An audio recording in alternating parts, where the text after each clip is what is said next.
The court of stars shimmered with the arrogance of empires. Colossal columns etched with the victories of species long dead rose around Ambassador Sarah Lynn as she walked, alone, across the polished obsidian floor. Her boots made no sound. The silence wasn't courtesy, it was contempt. Earth had been summoned, not invited. At the dais sat the Tribunal, 20 alien delegates, each representing a world that had survived by clawing its way to galactic relevance. Earth was new, small, dangerous in its unpredictability, but unproven. That made her easy to mock. Sarah stood motionless before them, spine straight, eyes steady. She didn't flinch at the cyber chirps, the rustling limbs, the fleshy vibrations that passed for laughter among the gathered. She didn't bow. She waited. "You will speak when spoken to." One of the larger delegates rumbled in galactic standard. He had mandibles that clicked with each syllable, as if punctuation were a threat. She offered no expression, only the faintest tilt of her chin. A delegate from the Galactic Empire leaned forward, his robes hissing like serpents. "You are here to answer for your species' conduct in the Fraulein conflict. Over 8,000 lives lost. The Empire requests explanation." "Correction," Sarah said evenly. "You've summoned me." Earth offered to negotiate peacefully. The Empire refused all communications until this public display. More rustling. A few delegates chittered, their equivalent of derisive laughter. The Cyric delegate sneered. A child civilization with delusions of parody. Sarah said nothing. Her silence was louder than words. Behind her, on holographic display, a timeline flickered to life.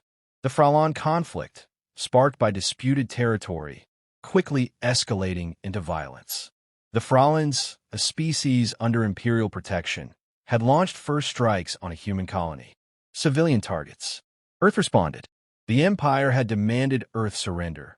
Earth replied by routing the Fraulein fleets. The Cyric gestured dismissively.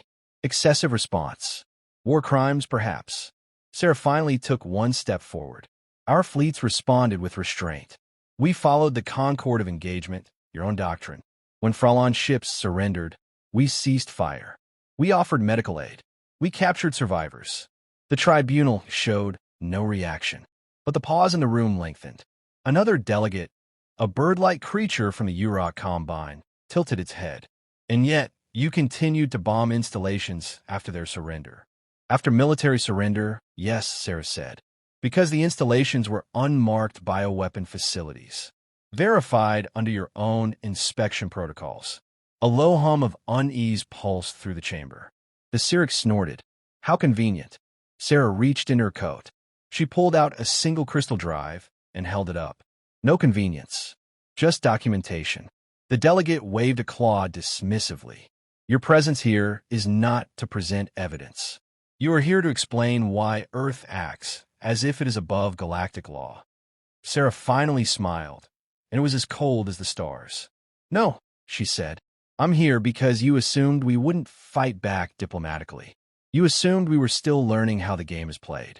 The Tribunal didn't respond, but the shift was subtle, eyes narrowing, posture straightening. She continued, "Humanity plays a longer game than you think. We know when to remain quiet and when to speak." Silence stretched again, heavier this time. "We followed every rule you laid out. We respected your codes of war. We upheld treaties and ceasefires, even when we suspected they wouldn't be honored." A delegate interrupted, flicking a tendril. "Then why are you here?" "To answer," Sarah said, voice like steel, why Earth didn't retaliate. Murmurs. Tension. One or two delegates leaned forward. "And why didn't you?" the Cyric asked. She let the silence answer for a beat. "Because we were waiting for this moment." The court laughed. Not in unison, but in waves, chirps, clicks, guttural chortles, the varied sounds of contempt echoing through the hall. A delegate from the Hreth Coalition, 3 meters tall and plated in emerald chitin, leaned forward, mandibles twitching. How quaint. The humans waited. For what? An apology? "We're not in the business of regret." Another delegate, slick-skinned and six-eyed, added, "You act as though restraint is virtue. It is weakness." Sarah Lynn stood untouched by the jeers. Her expression remained fixed, unreadable. The Cyric delegate gestured to a hovering projection, which flickered to life, footage of Earth's fleet bombarding Frelon outposts. Explosions, trails of fire across a moon's surface, fleeing ships obliterated mid-escape. "This," the Cyric said, "is your restraint?" Sarah didn't glance at the display. Those were automated defense grids still firing during ceasefire. And the civilian transports? Evacuating weapons engineers. We warned them to stand down. They chose not to. Mocking whistles. A shrill trill from the car observer. Always an excuse. Always a human story of justification. Sarah looked at the projection, then back at the delegates. "Did you expect us to roll over? To let our people die quietly? You speak of restraint as weakness, yet it's the only reason your empire wasn't already reduced to wreckage." That drew a reaction. Brief silence, sharp, then more derisive noise. The court wasn't used to threats from children. The Urok delegate fluttered their wings. "Earth's temper amuses us. It barks but lacks teeth." Sarah's voice dropped half a tone. "You don't want to see our teeth." The Cyric rose, voice booming. "You are on trial for excessive force. Humanity's aggression has endangered regional stability. You arrived with attitude, not apology. Is this how your species seeks acceptance? Through arrogance?" Sarah didn't blink. "Through truth." Another laugh, but it was more strained this time. "Then speak it," the Cyric demanded. Sarah looked at each of them in turn, her gaze pausing just long enough to unsettle. "You executed our prisoners of war." The laughter stopped. Flat silence. Not even a rustle. The Hreth shifted in its seat. "That is a grave accusation." Sarah nodded. "One we can prove." A new projection appeared, this time from her drive, data logs, intercepted signals, thermal imagery. She narrated over it, calm and clinical. "Upon our ceasefire agreement, 72 Frelon prisoners were turned over to the Empire's custody. Your own logistics routes confirm receipt at Transit Station K9. 12 hours later, long-range scans showed the station's life signs dropped to 0. Atmospheric scrubbers remained active. No battle, no system failure, just termination. No evidence of murder," the Cyric said quickly. "Only assumption." Sarah didn't look away. "Then let's add audio." The playback began. Alien voices. Discussion between commanders. Keywords surfaced. Containment complete. Liability eliminated. Genetic contamination prevented. Sarah let it run 5 seconds too long. The silence afterward damning. "We handed over prisoners. You erased them." The Urok spoke, voice uncertain. "Perhaps a security misinterpretation." "No," Sarah cut in. "The Frolins had surrendered. They were marked, documented, unarmed. Their biometrics are archived. They were supposed to be protected under your Concord of War Principles." The Cyric looked away, but another delegate, the pale, serpentine representative of the Voskari, narrowed his gaze. "You're accusing the Empire of violating the Concord?" "I'm presenting the facts." The conclusion draws itself. A heavy pause. One by one, the delegates looked among themselves. Some were angry, others wary, a few disturbed. Sarah continued. "You asked how we plead. We don't. We bring charges." The Hreth rose to speak, but stopped mid-motion. The projection shifted again, this time a wider spread of data. Surveillance, internal memos, thermal decay timelines. Multiple cases. This wasn't a one-time mistake. It was standard procedure. A wave of tension rippled through the room. Quiet now. Focused. Sarah's voice stayed low, composed. "We entered this court accused of barbarism. But look at your hands. Tell me what you see." None spoke. "The Empire demands answers," she said, stepping back. "So do we."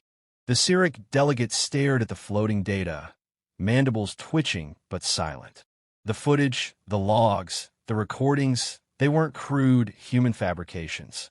The metadata bore familiar encryption, unmistakably imperial. Others in the chamber had begun analyzing it through personal uplinks. The results were coming back authenticated. Sarah stood still, letting the weight settle. No need for flourish. The truth was doing the work. "You accuse US of war crimes," she said evenly. "But we abided by every protocol. You broke your own. The Voskari delegate leaned forward slowly. Why present this now? Why not when it happened? We hoped it was a rogue incident. We believed, perhaps naively, that diplomacy would be respected. But you summoned us for judgment. We decided to speak at your chosen forum. A low murmur started again, but not of ridicule. Now it sounded like calculation. Reassessment. The idea of Earth as a chaotic upstart was losing traction. The Urok delegates' feathers bristled. This tribunal was called to censure a regional conflict, not review alleged atrocities. The scope. Sarah interrupted, calm but firm. You expanded the scope the moment you accused us publicly. We responded privately. You refused. So here we are. The Syric's voice sharpened. These are accusations, not convictions. Circumstantial. Then call for an audit, Sarah said. We've already sent this evidence to 12 neutral systems. Independent verification is a matter of hours. A ripple of discomfort passed through the tribunal. You've gone around us, one delegate hissed. We're ensuring transparency, she replied. If the Empire values justice, let it submit to the same scrutiny it demands. Silence again. It lasted longer this time. You speak with threats, the Cyric said. I've spoken with facts. Another projection appeared. This time a list of smaller species, signatures of alliance or interest protocols with Earth. Recent, some recognizable as current members of the Empire's fringe holdings. The Cyric's eyes narrowed. You're forming coalitions? Defensive ones, Sarah said, in case we were to be further provoked. You mean war? No, she said. I mean deterrence. The serpent-like Voskari delegate looked thoughtful. If these claims are verified, the Concord's integrity is at stake. It already is, Sarah said. We joined the galactic community under the belief that its laws meant something. That power didn't excuse murder. And if the Empire refuses inquiry, another voice asked. Sarah paused, her tone controlled. Then we'll understand that this court isn't about justice. It's about power dressed in ceremony. And Earth will act accordingly. That landed harder than any threat. A primitive species standing in the center of the Empire's seat of control and drawing lines without fear. Confidence without bluster. The realization was beginning to take root. Earth wasn't here to beg for place. It was declaring itself a peer. The Cyric delegate stood, tall and imposing. You presume to challenge the Empire? We presume nothing. We've seen what happens when we wait for others to protect peace. So now we protected ourselves. One of the silent delegates, a rarely spoken observer from a neutral trade world, finally spoke. What do you want? Accountability, Sarah answered instantly. For the prisoners. For the violation of treaty. For the deaths. Not punishment. Recognition. Transparency. And if the Empire refuses? Sarah's voice never changed pitch. Then the galaxy will know. And they will decide whether your order is worth their silence. No more laughter. No more dismissive glances. The chamber wasn't amused anymore. It was quiet because something had shifted. Not because Earth had shouted, but because Earth had come with proof, precision, and purpose. Sarah took one final step forward, just enough to mark the end. Your move. The chamber remained frozen, caught between pride and self-preservation. The tribunal, beings who had ruled by precedent and pressure for generations, now faced something unfamiliar. Consequences. Sarah didn't move. She didn't need to. The silence was working in her favor. Finally, the Voskari delegate addressed the Cyric. We must investigate. If even half of this holds, we're in violation of the Concord. The Cyric delegate's voice was tight. You would take the word of a human over the Empire? I'm taking the weight of verified data over political pride, the Voskari replied. They didn't come here with accusations. They came with evidence. Sarah let the infighting bloom. She had no interest in pressing further. The more they argued, the more her restraint became proof of strength. Another delegate from the Tekri Assembly asked, Do you have statements from the Fraulein survivors? We have testimony, Sarah said. 3 prisoners were extracted before the transfer. Their account matched the timelines, logs, and sensor records. And why were they not turned over with the others? Sarah's expression hardened. We knew something was wrong. The request for custody bypassed standard channels. It was signed, sealed, and executed in record time. That speed meant something. The Techri leaned back. Paranoia. Experience, she said. We've learned that the louder someone demands obedience, the more they're trying to hide. A few heads turned toward the Cyric delegate, who said nothing. He looked less like a judge and more like a defendant now. The Hreth delegate, who had mocked her earlier, finally spoke again. What happens next? That's not up to me, Sarah said. It's up to this court. Either the Concord enforces its own standards, or Earth walks away understanding what kind of galaxy it truly joined. And if the court rules against you, we accept it. But we won't forget who looked the other way. It was a challenge, but not a threat. A declaration of memory, not violence. And that made it sharper. Earth had no need for vengeance. They had already earned something more valuable: attention. Several delegates opened private comms, murmuring in coded bursts. Sarah knew the weight had shifted. Not all at once. Not completely. But enough. The Urok delegate, more composed now, spoke again. Suppose we verify the executions. What remedy do you seek? Formal recognition of the breach. Censure of the responsible parties. Assurance that prisoners of war, regardless of species, will never be discarded again. The Voskari added, and reparations? We're not asking for credits. We're asking for credibility. We want a system where justice applies, even to the powerful. The Cyric delegate's voice was sharp again. You mean to break our authority? Sarah looked him in the eye. We mean to make it mean something. That hit its mark. Several of the smaller worlds, those who had always complied quietly to avoid notice, began to nod. If Earth could stand here and demand fairness, maybe they could too. The unspoken truth cracked open. The Empire had leaned on fear, not respect. And fear was starting to fray. The Tribunal's lead scribe approached the center with a formal prompt. A review council will convene within 72 cycles. The evidence will be held for verification by neutral arbiters. Until then, all hostilities between Earth and Imperial proxies are to be suspended. It wasn't a victory, not yet. But it was motion. It was a shift. Sarah gave a single nod.